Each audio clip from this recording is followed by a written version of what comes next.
Hi guys, I'm Meghna Deka. I'm the output editor of Times Now. I'm also an anchor there. So I was excited, especially to meet the TSOM students, what exactly it is that you want to do and not get blinded by the lights.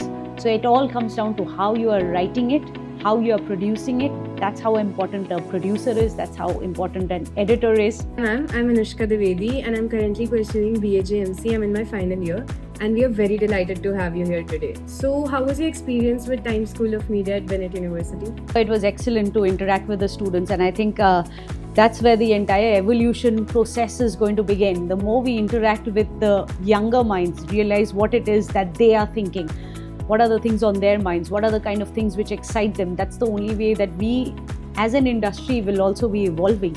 News cannot be for people who are in their 40s, 50s, 60s, so on and so forth, as it has become. We need to get younger audience. How do we tap into younger audience?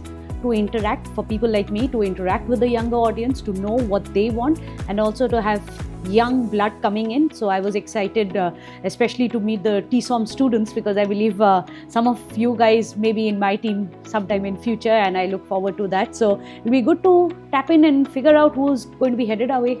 Definitely. Other than that, what is the advice you would like to give students of TSOM? Specific advices would be try and figure out what exactly it is that you want to do and not get blinded by the lights.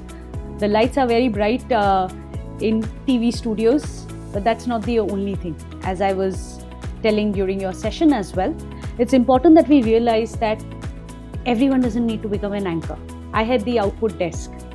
The output desk is critical as per me. Those are the people who are going to be writing it out. An anchor will be reading it, but the way you write it, if your anchor has a bad intro, a bad script, they'll never be able to project, they'll never be able to communicate. So it all comes down to how you are writing it, how you are producing it, which are the visuals you're going to put out with your story. It all comes down to how good your producer is. If your producer is not good enough, no anchor, no matter how good they are, no anchor will succeed, which is why every anchor, the higher they go up in their lives, they rely more and more on their producers and realize the worth of it. That's how important a producer is, that's how important an editor is. So you should always keep that in mind. It was a pleasure talking to you. Thanks a lot for your time. So much, Anushka. Hope to see more of you guys around in our newsrooms.